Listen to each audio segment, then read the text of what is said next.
Dear student, welcome to my financial management class lecture 3 আমাদের lecture 3 তে আমরা chapter 3 তে ছিলাম থিওরি অফ ক্যাপিটাল স্ট্রাকচারের একটি নতুন অঙ্ক শিখব। এখানে আমাদের বলা হচ্ছে there are two companies U and L, দুটি কোম্পানির কথা বলা হয়েছে, একটি হচ্ছে U আর একটি হচ্ছে L। R L is levered firm, L হচ্ছে levered firm। levered firm বলতে বোঝায় যে ফার্মের লোন থাকে বা ডেট থাকে তাকে বলা হচ্ছে লিভার ফার্ম। আর ইউ দ্বারা আমরা বোঝাচ্ছি ওরাই বলেছে প্রশ্নের মধ্যে you is unlevered farm, you হচ্ছে unlevered farm. The firm L has 10 lakh debt at 7%. L ফার্মের যেহেতু লিভার ফার্ম ডেট থাকবে তাহলে তাদের ডেট হচ্ছে 10 লাখ এবং এই 10 লাখ ডেটের জন্য ইন্টারেস্ট দিতে হবে কত 7%। তারপর বলা হচ্ছে অ্যাজাম ইজ নো ট্যাক্স, এখানে tax corporate tax personal tax এরকম কোনো ট্যাক্সই দেওয়া নাই।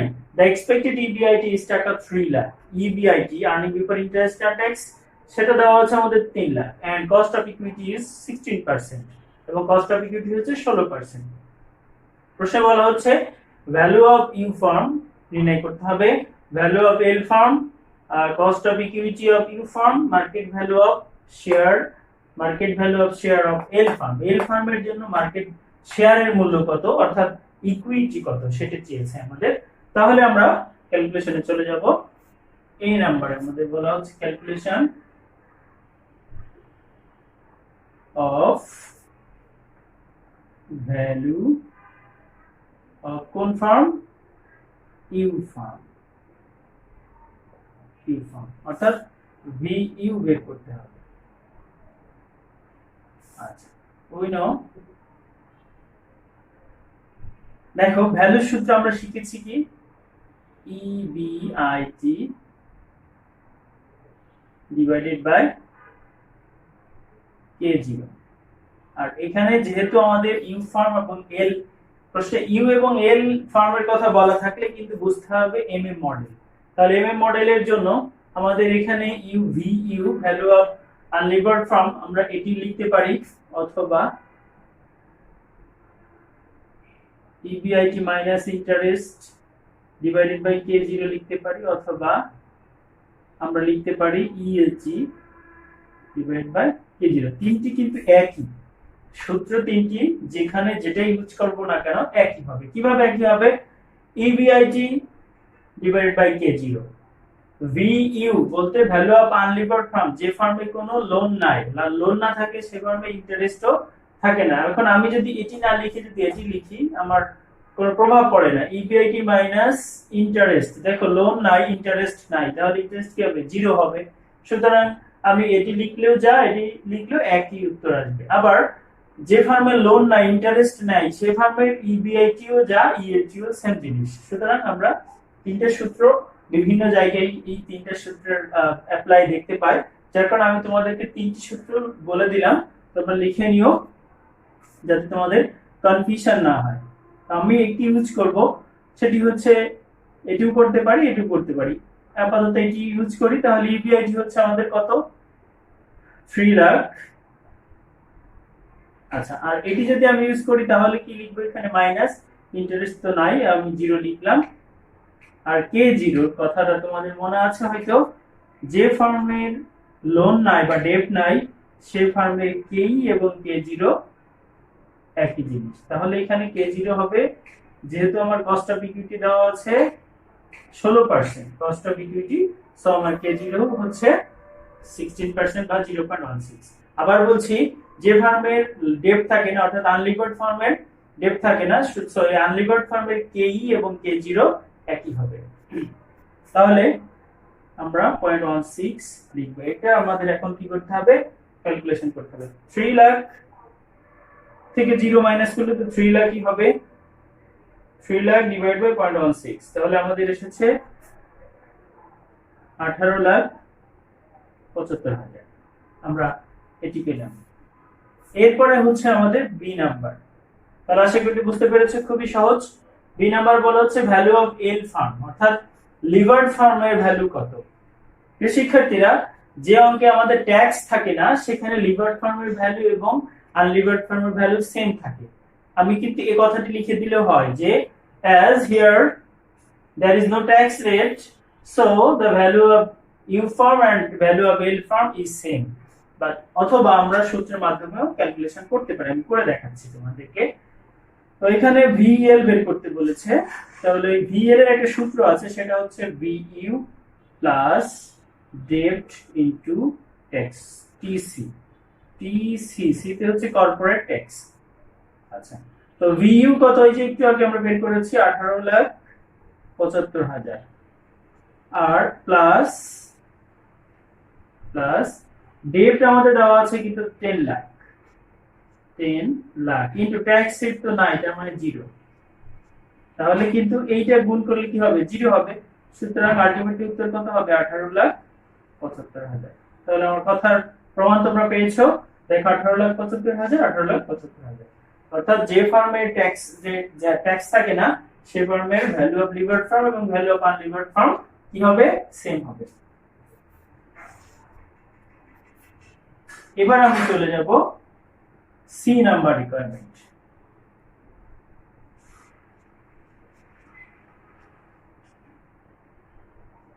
সি নাম্বারে হচ্ছে আমাদের বলা হচ্ছে cost of equity of U firm. ইউ ফার্মের কস্ট অফ ইউ মানে হচ্ছে আনলিভার্ড ফার্মের কস্ট অফ ইকুইটি বের করতে হবে।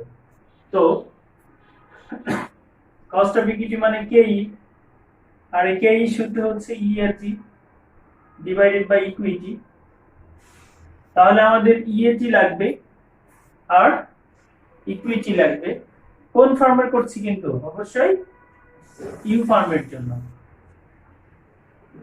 আমি পাশে লিখে দিই ইউ ফার্ম, নাহলে আবার অনেক সময় সমস্যা হতে পারে। তো এই পাশে আমাদের কি করতে হবে, অর্গানাইজ করতে হবে। হেয়ার দেখো একটি কথা আবার কিন্তু কনসেপ্টলি আসতে হবে। বলেছি যে ফার্মের ডেপ থাকে না, সে ফার্মে শুধু কি থাকে, তাহলে যে ফার্মের ডেপ থাকে না, অর্থাৎ ভ্যালু সমান ডেপ প্লাস ইকুইটি। এখন একটি ফার্মের ডেপ নাই মানে লোন নাই, তাহলে যদি লোন না থাকে মুছে দিলাম, তাহলে কি থাকে, ইকুইটি সমান ভ্যালু। তার মানে যে ফার্মের ডেপ থাকে না, সেই ফার্মের ইকুইটিও যা ভ্যালুও তাই। তাহলে ভ্যালু অফ আনলিভার্ড ফার্ম মানে সেখানে ডেপ নাই, তাহলে ভিইও যা ইও যা ইকুইটিও তাই। সুতরাং ইকুইটি আমাদের কত হবে, 18,75,000, একটু আগে আমরা নির্ণয় করেছি। আর আমাদের কি লাগবে, ইএটি।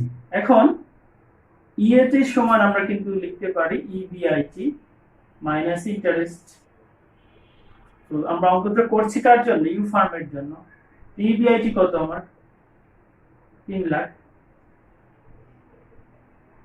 তো 3 লাখ থেকে আমি কি করতে হবে, আমাদের 3 লাখ থেকে আমাদের এখন মাইনাস করতে হবে ইন্টারেস্ট। মাথায় কি অনেকের তো অটোমেটিক্যালি ধরে যাওয়ার কথা, স্যার যেহেতু আমরা করছি আনলিভার্ড ফার্মের জন্য, সুতরাং এখানে তো আমার ডেট নাই, আর ডেট না থাকলে আমার ইন্টারেস্টও নাই, সুতরাং ইন্টারেস্ট কি 0। তার মানে এখানে ইএটিও কত হবে, 3 লাখ হবে। খুবই ইজি। তাহলে 3 লাখ আর ইকুইটি হচ্ছে 18,75,000 ইনটু 100 দিতে পারি আমরা, যেহেতু কেই। তাহলে এটার কিন্তু আলটিমেটলি 16% আসবে।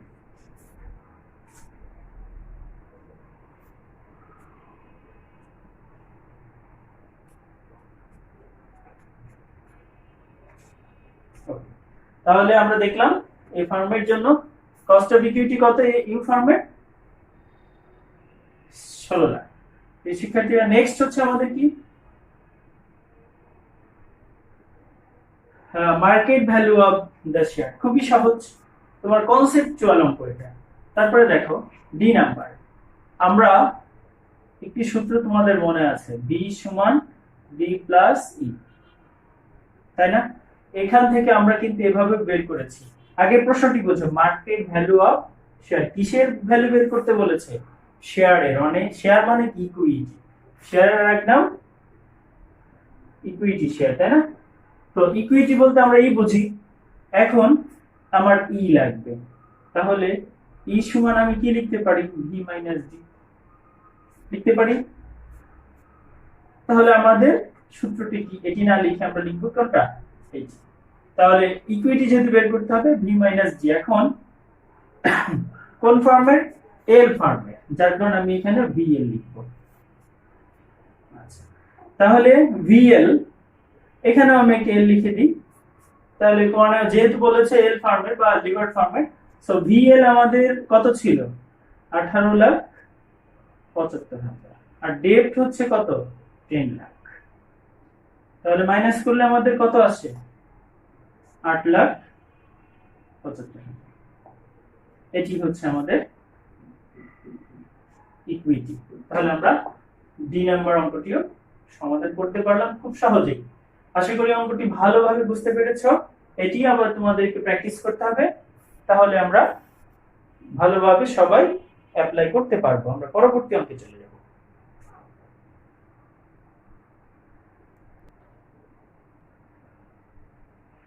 আমরা পরবর্তী অঙ্কটা একটু দেখে নিই। এখানে বলা হচ্ছে গ্রিন কোম্পানি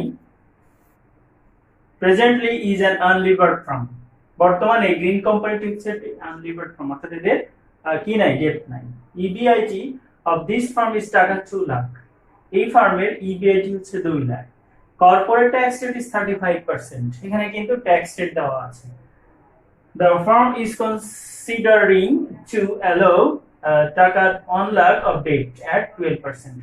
ফার্মটি বর্তমানে অ্যালাউ করছে হচ্ছে 1 লক্ষ টাকা ডেট নিয়ে আসার কথা চিন্তা করছে তারা বা কনসিডার করছে, এবং সেখানে সুদের হার হবে হচ্ছে 12% বা কস্ট অফ ডেপ্টও বলতে পারি আমরা।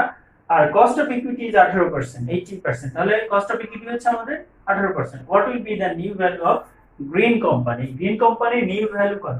নিউ ভ্যালু দেখো, খেয়াল করো, প্রথম কিন্তু বলা আছে বর্তমানে এটি হচ্ছে একটা আনলিভার্ড ফার্ম। পরবর্তীতে এটা বলছে যে তারা 1 লক্ষ টাকা কিনে আসবে, ডেপ্ট নিয়ে আসবে। তাহলে এই ফার্মটা এখন কি হয়ে যাবে? লিভার ফার্ম হয়ে যাবে। যদি লিভার ফার্ম হয় তাহলে এখন এ দিয়ে নতুন করে একটা ভ্যালু সৃষ্টি হয়ে যাবে। সেই ভ্যালুটি কত? এই শিক্ষার্থীরা, তাহলে এটি কিন্তু ট্যাক্সের অঙ্ক। এখানে ট্যাক্স দেওয়া আছে। এতদিন পর্যন্ত আমরা কিন্তু অঙ্ক শিখেছি, ট্যাক্স ছিল না কোনো অঙ্কে। এখন একটি অঙ্ক পেলাম আমরা ট্যাক্সের। ট্যাক্সের আরো অঙ্ক আমি দেখাবো। আজকে এটি দ্বারা শুরু করি। পরবর্তী ক্লাসে আমরা ট্যাক্সের অঙ্ক না দেখালেও আরো দুইটা ক্লাস পরে গিয়ে আমরা ট্যাক্সের অঙ্ক দেখাবো, আরো অঙ্ক। প্রিয় শিক্ষার্থীরা, তাহলে এটি আমরা সলভ করার চেষ্টা করি। প্রথম কথা হচ্ছে আমরা এই কিসের ভ্যালু নির্ণয় করতে হবে? New value of the company. New value মানে কি বলেছি? ডেপ্ট নেওয়ার পরে, তার মানে ভিএল কত, এটি কিন্তু আমাদের কাছে চেয়েছে। একটু খেয়াল করো, আমরা একটু আগে ভিএল এর সূত্র শিখেছিলাম, ভিইউ প্লাস ডেপ্ট ইনটু ট্যাক্স টিসি। তাহলে আমার ভিইউ লাগবে, সো আমাকে আগে কি করতে হবে? ভ্যালু অফ আনলিভার্ড ফার্ম নির্ণয় করে নিতে হবে। তো আমরা প্রথম কাজ হচ্ছে আমাদের সলিউশনে চলে যাব। ক্যালকুলেশন অফ ভিইউ বা ভ্যালু অফ আনলিভার্ড ফার্ম। তো ভিইউ এর সূত্র আমরা জানি, একটু আগে শিখলাম, তাই না? EBIT minus interest divided by KG. যেহেতু আমার ট্যাক্স রয়েছে, কর্পোরেট ট্যাক্স রেট কিন্তু, সো আমাদের এখানে সূত্রটা একটু চেঞ্জ হয়ে যায়, 1 মাইনাস টিসি। খেয়াল করো, যদি আগের অঙ্কটা থেকে এটাই পার্থক্য, তাহলে আমরা পার্থক্যটা কিভাবে হলো? যেহেতু এখানে ট্যাক্স আছে, সুতরাং ভ্যালু অফ আনলিভার্ড ফার্মের সূত্রটা একটু চেঞ্জ হয়ে যাবে। সেটা হচ্ছে ইবিআইটি মাইনাস ইন্টারেস্ট ইনটু 1 মাইনাস TC tax divide by KG. তাহলে এটি হচ্ছে আমাদের চেঞ্জ। তাহলে ইবিআইটি মাইনাস ইন্টারেস্ট হচ্ছে 0, আর 1 মাইনাস ট্যাক্স রেট হচ্ছে 0.35। এখন আমাদের ক্যালকুলেশন করতে হবে। তাহলে আশা করি বুঝতে পেরেছো, যেহেতু এখানে ট্যাক্স রেট রয়েছে, তাহলে আমরা প্রথমে যতটুকু করেছি তার সাথে আমাদের কি করতে হবে? এই যে সূত্রটি নতুন করে অ্যাড করতে হবে। তাহলে ভ্যালু অফ আনলিভার্ড ফার্মের যদি ট্যাক্স রেট থাকে, তাহলে সূত্রটি হবে ইবিআইটি মাইনাস ইন্টারেস্ট ইনটু 1 মাইনাস টিসি ডিভাইডেড বাই কেজি। তাহলে এখন ক্যালকুলেশন করতে হবে আমাদের। 2 লাখ ইনটু ব্র্যাকেট 1 মাইনাস 0.35 এসেছে 1,30,000 উপরে 1/8 ডিভাইডেড বাই 0.18 তাহলে এটা এসেছে আমাদের 7,22,222 এটি হচ্ছে এখন ভ্যালু অফ আনলিভার্ড ফান্ড এখন আমরা ভ্যালু অফ লিভার্ড ফান্ড নির্ণয় করব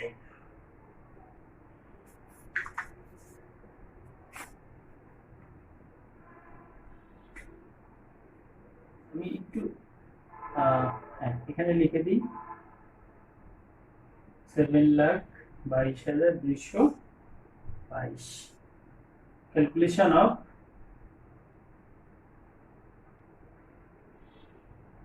VL value of unlevered firm অথবা new value of green company আমরা সেটাও লিখতে পারি new value of green company so VL equal VU plus D into TC তাহলে VU হচ্ছে আমাদের কত একটু আগে বের করেছি 7,22,222 প্লাস ডেপ্ট হচ্ছে আমাদের কত এখানে 1 লাখ ডেপ্ট ইনটু ট্যাক্স রেট 0.35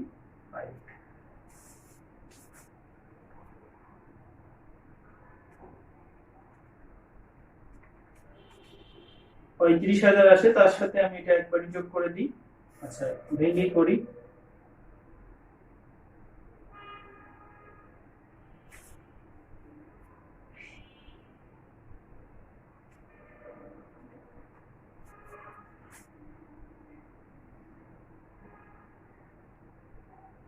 $7,57,222 7,57,222 টাকা তাহলে আমরা দেখলাম এই কোম্পানির নতুন ভ্যালু হচ্ছে কত 7,57,222 টাকা তো শিক্ষার্থীরা তাহলে আশা করি যদি ট্যাক্স রেট থাকে তাহলে আমরা কিভাবে ভ্যালু অফ লিভার্ড ফার্ম এবং ভ্যালু অফ আনলিভার্ড ফার্ম নির্ণয় করব সেটি আমরা ধারণা পেয়েছি এই সংক্রান্ত আরো কিছু অঙ্ক আমরা আগামীতে সলভ করব আজকের থার্ড নাম্বার অঙ্ক আমরা চলে যাব যে শিক্ষার্থীরা আমাদের থার্ড নাম্বার অঙ্কটি আমরা একটু দেখে নিব এখানে বলা হচ্ছে determine the optimum capital structure from the following information নিচের তথ্যগুলো থেকে আমাদের অপটিমাম ক্যাপিটাল স্ট্রাকচার নির্ণয় করতে হবে দেখো অপটিমাম ক্যাপিটাল স্ট্রাকচার বলতে বোঝায় যে ক্যাপিটাল স্ট্রাকচারে আমাদের খরচ সবথেকে কম হবে এবং আমার ইনকামটা সবথেকে বেশি হবে ওই ক্যাপিটাল স্ট্রাকচারকে বলা হয় optimum capital structure. Optimum capital structure is a optimum capital structure এমন একটি পদ্ধতি যেখানে আমার কস্টটা সবথেকে কম হবে অর্থাৎ বলা হয় যে সর্বনিম্ন ব্যয়ে আমি সর্বোচ্চ মুনাফা অর্জন করতে পারি সেই ক্যাপিটাল স্ট্রাকচারকে বলা হচ্ছে অপটিমাম তাহলে এখানে আমাদের অপটিমাম ক্যাপিটাল স্ট্রাকচার বের করতে হলে আমাদেরকে আগে নির্ণয় করতে হবে হচ্ছে ওভারঅল কস্ট অফ ক্যাপিটাল যেহেতু এখানে যে তথ্যগুলো আছে ডেট পার্সেন্ট অফ ডেট দেখো আমরা কিন্তু এর আগে শিখেছি থিওরিতে যে আমাদের তোমার হচ্ছে একটি ফার্মের মূলধন থাকে দুই ধরনের একটা হচ্ছে ইকুইটি আর একটা হচ্ছে কি ডেট তাহলে এই ফার্মের ডেটের পার্সেন্ট দেওয়া আছে অর্থাৎ তুমি লোনের মাধ্যমে বা ডেটের মাধ্যমে যে তুমি কতটুকু অর্থ সংগ্রহ করেছো তোমার যা ক্যাপিটাল দরকার তার যে টোটাল যে ক্যাপিটাল দরকার তার মধ্য থেকে এই পার্সেন্ট গুলো হচ্ছে তুমি ডেটের মাধ্যমে সংগ্রহ করেছো আর বাকিটা হচ্ছে কিসের মাধ্যমে সবসময়ই আমার ক্যাপিটাল আমার যা হবে সেটাকে আমরা জানি কি 100% আমার যদি 1 কোটি টাকা থাকে তাহলে সেটাও 100% আরেকজনের যদি 1 টাকা থাকে সেটাও 100% তার কাছে কারোর কাছে যদি 20,000 টাকা থাকে সে 20,000 টাকা তার কাছে 100% এখন এই ফার্মের যাই টাকা ছিল টোটাল যে ক্যাপিটাল ছিল সেটা হচ্ছে কি 100% এই 100% এর মধ্যে ডেটের পার্সেন্ট হচ্ছে কত 0% মানে ডেট নাই তাহলে 100% হচ্ছে কি ইকুইটি ঠিক সেম ভাবে 20% হচ্ছে ডেট, তাহলে 80% কি হবে ইকুইটি। 40% যদি ডেট হয় 60% ইকুইটি, 60% যদি ডেট হয় 40% ইকুইটি, 80% যদি ডেট হয় 20% ইকুইটি, 100% যদি ডেট হয় 0% ইকুইটি। আশা করি বুঝতে পেরেছো। আর কস্ট অফ ডেট দেওয়া আছে, কস্ট অফ ইকুইটি দেওয়া আছে। এখন আমাদেরকে কি নির্ণয় করতে হবে, ডব্লিউএসিসি বা weighted average cost of capital বা ওভারঅল কস্ট অফ ক্যাপিটাল। এই ওভারঅল কস্ট অফ ক্যাপিটাল এখানে পদ্ধতি আছে কয়টি, 1 2 3 4 5 6, এই 6টা কিন্তু পদ্ধতি। এই 6টা পদ্ধতির মধ্যে সবথেকে যেটা এটা ক্যাপিটালিস্টের সাথে গঠিত হয়েছে এরকম যে তোমার এখানে ডেট ছিল না, যে পুরোটা ইকুইটি ছিল, এখানে 20% ডেট ছিল আর 80% আমাদের কি ছিল ইকুইটি ছিল, এইভাবে গঠিত হয়েছে। এখন এই যে পদ্ধতিগুলা দেওয়া আছে 6টি, এটার মধ্যে কোনটি সবথেকে ভালো, অর্থাৎ কোনটির ব্যয় সবথেকে কম, সেটা নির্ণয় করতে হবে।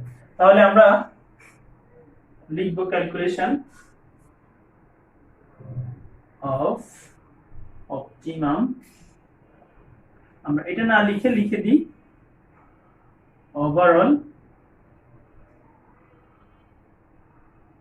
cost of capital, overall cost of capital. So we know যেহেতু আমার এখানে দুটি উপাদান, একটি হচ্ছে ইকুইটি আর একটি হচ্ছে ডেট, সো আমরা সূত্র লিখব WD, লিখি আগে WD KD, WEK, এটি হলো সূত্র। এখানে আমরা কেজির পরিবর্তে ডব্লিউসিসি লিখতে পারি। এখন অঙ্ক করতে হবে কয়টি সিচুয়েশন, 6টি। তাহলে প্রথমটি আমি যখন করব যে ডেট 0%, তাহলে আমি K0 সমান WD, আর এই ডেটের পার্সেন্ট, ওয়েট কাকে বলে, কোন কিছুর বিনিয়োগের হারকে ওয়েট বলে বা অর্থ সংগ্রহের হারকে কি বলে, ওয়েট বলে। তাহলে আমরা ডেটের মাধ্যমে অর্থ সংগ্রহ করেছি 0%, মানে আমার ডেটের ওয়েট কত, 0, সুতরাং WD হচ্ছে 0। আর KG হচ্ছে আমাদের এখানে কত পার্সেন্ট দেওয়া আছে, 0, তাহলে 0 লিখলাম, প্লাস WE, যেহেতু আমার ডেট হচ্ছে কত, আমি পাশে একটু তোমাদের প্রশ্নের মধ্যে লিখতে চাই, এটা যদি ডেট হয় তাহলে পার্সেন্ট অফ ইকুইটি, এটা হবে 100, তাই না, এটা হবে 80%, এটা হবে 60%, এটা হবে 40%, এটা হবে 20%, এটা হবে 0%। তাহলে আশা করি বুঝতে পেরেছো। এবার সো আমার WE কত, 100%, আর 100% কে দশমিক আকারে লিখলে 1ই হয়, ইনটু KE দেওয়া আছে আমাদের 0.125। আচ্ছা, আমরা যেভাবে আছে সেভাবেই দিব, তাহলে ভালো হবে, 12.5।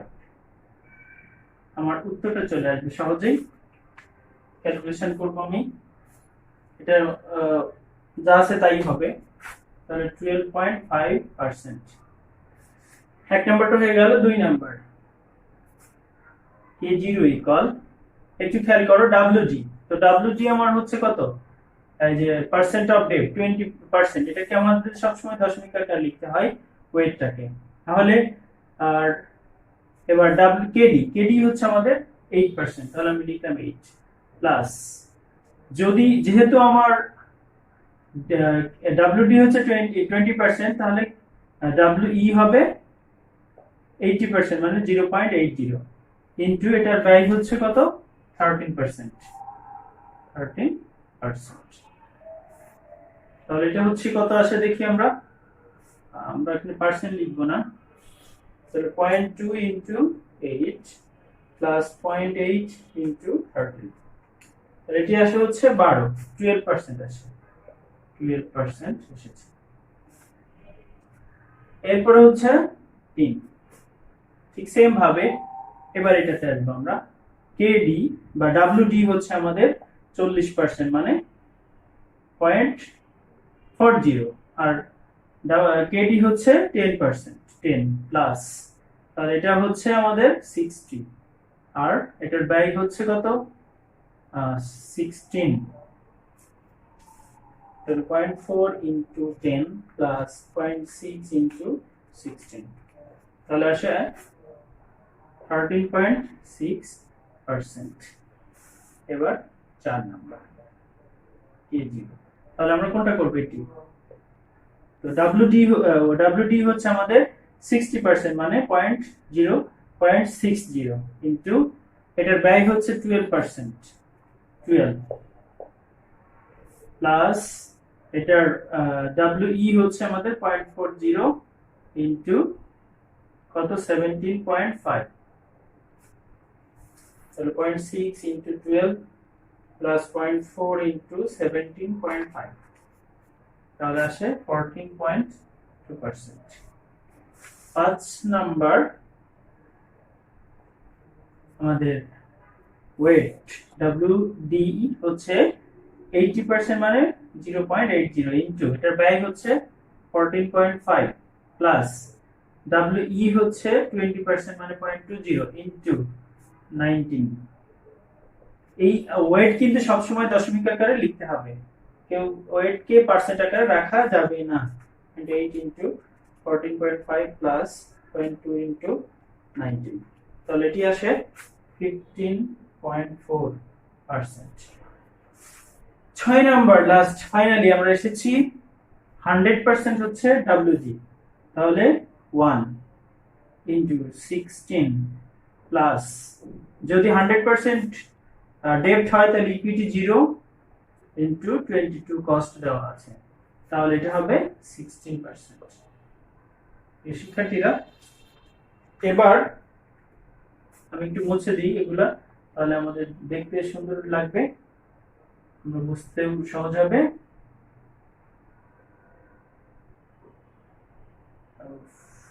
মুছে দেওয়া, আচ্ছা সমস্যা নেই। আমরা দেখলাম যে প্রথম যে পদ্ধতি ছিল সেই পদ্ধতিতে সেটা তার ব্যয় এত, এগুলা ব্যয় বের করছি। সব থেকে ব্যয় কোনটাতে আমরা দেখতে পাচ্ছি? 12%, সব থেকে কম, সবগুলা থেকে কিন্তু 12% কম। তাহলে আমরা বলতে পারি এইখানে আমাদের ডেপ্ট, পার্সেন্ট অফ ডেপ্ট, এই পার্সেন্ট অফ ডেপ্ট ছিল কত পার্সেন্ট? 20 না? 20% ছিল, আর ইকুইটি ছিল 80%। তাহলে যখন আমার ডেপ্ট আমি 20% নিয়ে আসবো ঋণের মাধ্যমে আমার অর্থ, আর যদি 80% আমি ইকুইটির মাধ্যমে নিয়ে আসি, তাহলে দেখতে পাই আমাদের ব্যয় হচ্ছে সবথেকে কম হয়। সুতরাং optimum capital structure is 20% is to 80%। আমরা এই কথাটা লিখে দিতে হবে, যেহেতু আমার যখন আমার ঋণের ডেপ্ট নিয়ে এসেছি 20%, তখন আমার এবং ইকুইটি ছিল 80%, তখন আমার ব্যয় সব থেকে কম। সুতরাং এটি হচ্ছে অপটিমাম ক্যাপিটাল স্ট্রাকচার। তাহলে আমরা কমেন্টটা একটু লিখে দিব।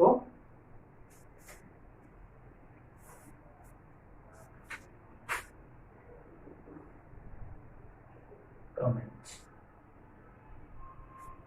the optimum